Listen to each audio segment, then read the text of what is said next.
ఈశాయ నమః. అగ్నిముఖావై దేవాః. అగ్నిముఖంగానే సమస్త దేవతలు హవిస్సులను స్వీకరిస్తారు.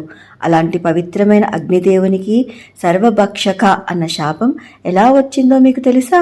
బ్రహ్మ మానసపుత్రుడైన భృగు మహర్షి భార్య పులోమ అత్యంత సౌందర్యవతి. ఒకానొక సమయంలో ఆమె సౌందర్యానికి మోహితుడైన పులోముడు అనే దైత్యుడు ఆమె తండ్రి దగ్గర వివాహ ప్రస్తావన తీసుకొచ్చాడు. అతను కశ్యప ప్రజాపతి కుమారుడైనప్పటికీ ఒక దైత్యుడు అవటం వలన తన కూతురి వివాహం అతనితో చేయటానికి నిరాకరించి మహాతపశ్శాలైన భృగు మహర్షికిచ్చి వివాహం జరిపించాడు ఆమె తండ్రి. అటుపిమ్మట భృగువు పులోమతో కలిసి గృహస్థ ధర్మాన్ని స్వీకరించి యజ్ఞయాగాది క్రతువులు నిర్వర్తిస్తూ సుఖంగా జీవిస్తూ ఉన్నాడు.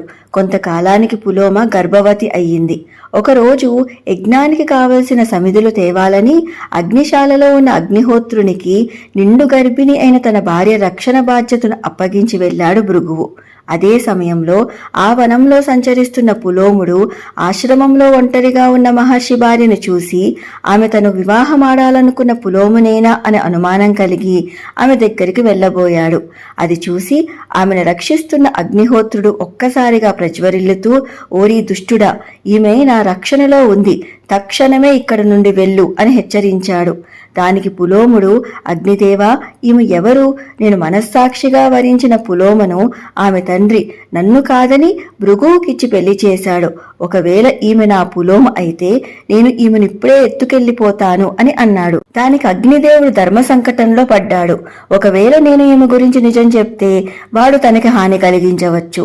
అలాగని అసత్యమాడితే కర్మసాక్షినైన నాకు అసత్య దోషం చుట్టుకుంటుంది అని తనలో తానే మదనపడుతూ మహర్షి శాపం కన్నా అసత్య దోషానికే ఎక్కువ భయపడి ఆ రాక్షసుడు ఆమెను ఏమీ చెయ్యలేడన్న నమ్మకంతో వాడితో, అవును, ఈమె పులోమనే, నీవు మానసికంగా ఈమెను ఇష్టపడ్డావేమో గాని శాస్త్రోక్తంగా వేద మంత్రాల నడుమ అగ్నిహోత్రుడినైన నేను సాక్షిగా ఉండగా భృగు మహర్షి ఈమెను వివాహం చేసుకున్నారు కాబట్టి ఈమె భృగు పత్ని, పైగా నిండు గర్భిణి. ఈమెను కామదృష్టితో చూడటం మహాపాపం. బలముందనే గర్వంతో అధర్మానికి పాల్పడ్డావో సర్వనాశనమవుతావు, జాగ్రత్త అని హెచ్చరించాడు అగ్నిదేవుడు.